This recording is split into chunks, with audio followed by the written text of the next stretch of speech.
A closer look at the resume of the 42-year-old Englishman. See 11 wins on the PGA Tour, including the 2013 U.S. Open at Marion, an Olympic gold medalist, 11 DP World Tour wins, a FedEx Cup champ, won the DP World Tour money title back in '07, and yes, a former world #1 who was the recipient of the Payne Stewart Award as well for his general citizenship and charity. I tell you what, it is a resume I think to envy, but is it a Hall of Fame resume in your mind? That's a resume that's got him on the threshold of the Hall of Fame, but the door isn't open quite yet. He's ticked almost every box. I would argue he probably needs one more big win, a major championship, possibly a Players' Championship, or 2, 3, 4 more regular PGA Tour wins. And it's remarkable how agonizingly close he is to it. I mean, he's been runner-up in 3 majors, twice at Augusta National. But to me, the real testament of a guy like Justin Rose is there's a horses for courses argument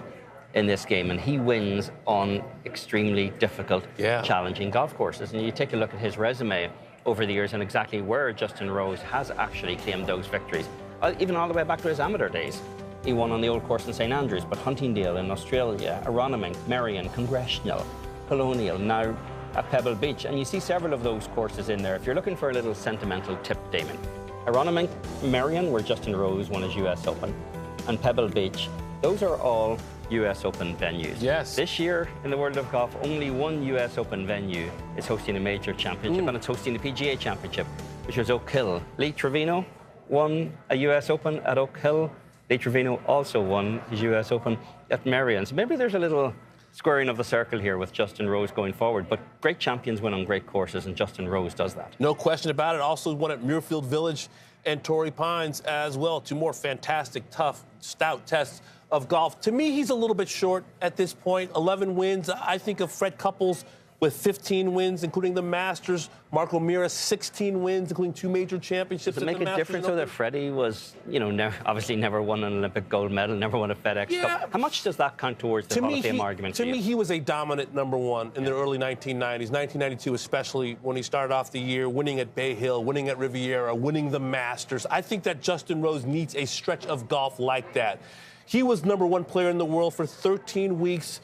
Was never really a dominant #1. I think if you asked him, he would probably agree with that assessment. But at the age of 42, we're seeing players, Vijay Singh, Kenny Perry, Steve Stricker, Tiger Woods, Jack Nicklaus play into their 40s and be successful. Phil Mickelson win majors. Does he have enough time, you think? I mean, he has had back issues in the past. He seems healthy now, but he has had health issues. Does Justin Rose have enough time to get to the Hall of Fame? I think he does. Coming off this win at Pebble Beach, which I think is a big win, told me that he believes there's still greatness within his body and that he still has great things he thinks he needs to accomplish. He told me years ago he wants a cherry on top of the sundae, and whether it's a major championship, get that second major, is it going to be 4 more PGA Tour wins? I think 15 is a very good number for him, considering Fred Couples is in already and O'Meara with 16. I just feel like he needs a little bit more on the resume that says dominance to me. 2016, not taking anything away from the Olympic gold medal, that was kind of the year where a lot of the best players in the world didn't want to play in the Olympics and chose not to play in the Olympics, and later rued that decision, seeing how wonderful the Olympics in Rio ended up being. So I just feel like he needs a few more big Sundays against the best players in the world to show a little bit more of that dominance. To me, the World Golf Hall of Fame screams dominance. Colin Montgomery was dominant on the DP World Tour. Don't you think it also rewards consistency as well, or longevity? Should there be points are given for that dynamic? Because there aren't that many dominant guys in this game. That's true. The revolving door, Justin Rose was a revolving door #1 back in that era as well. So he does have longevity going on his side. There's been a lot of scar tissue since he was a 17-year-old who held that wedge shot at Birkdale 25 years ago. He's classy. I just think that the World Golf Hall of Fame should be a small table. And I think that I don't want a compiler. I want consistent greatness. And I think in this era of golf, if you're in your early 40s, you are by no means done.